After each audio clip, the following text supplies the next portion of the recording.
Hello అందరికీ నమస్తే. నేను మీ బనావత్ రవికుమార్ నాయక్.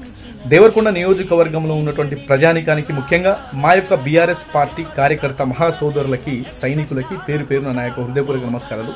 మిత్రులారా, ఈరోజు మన టాస్క్ ఏంది అంటే, దేవరకొండ నియోజకవర్గంలో రైతు రుణమాఫీ పూర్తి స్థాయిలో చేసినాం. రైతులకి ఎందరికీ రుణమాఫీ కావాల్సిన లేరు, అందరినీ రుణమాఫీ చేసినామని చెప్పి కాంగ్రెస్ పార్టీ ప్రభుత్వము అసెంబ్లీలోనే పెద్దగా ప్రకటిస్తున్నారు. అట్లనే రైతు భరోసా పేరు మీద ఇంతకుముందు మనం ఏదైతే రైతు బంధు అనుకున్నామో ప్రతి ఒక్కరికి అందించడం చెప్పేసి రాష్ట్ర వ్యాప్తంగా అంటున్నారు.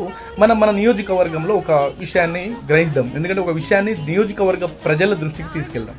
దయచేసి మన మన నియోజకవర్గంలో ఉన్నటువంటి బీఆర్ఎస్ పార్టీ కార్యకర్త మహాసోదరులకి నేను రిక్వెస్ట్ చేసేది ఏంటంటే, దయచేసి మీరు మీ గ్రామ పంచాయతీలో ఎంతమంది రైతులకి రుణం మాఫీ అయింది, ఎంతమందికి మాఫీ కాలేదు అనే విషయాన్ని మీరు ఈ గ్రూప్లో పెట్టండి.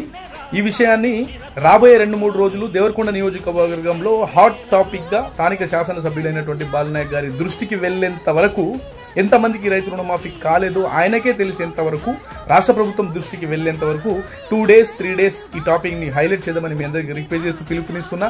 ఎంతమందికి మీ గ్రామ పంచాయతీలో రైతు రుణమాఫీ కాలేదు, దయచేసి మన గ్రూప్ లో, అలాగే ఈ మెసేజ్ ని ప్రతి ఒక్క గ్రూప్ లో షేర్ చేయండి. ఇది ఎంతమందికి రుణమాఫీ అయింది, ఎంతమందికి కాలేదు అన్నది వాళ్ళ పార్టీ వాళ్ళకు కూడా ఒక క్లారిటీ అనేది రావాలి. రాబోయే స్థానిక సంస్థల ఎన్నికల్లో వాళ్ళ పార్టీ వాళ్ళు కూడా గ్రహించాలి, అరే నిజంగా ఇంతమంది కాలేదా అని వాళ్ళకు కూడా అర్థం కావాలి.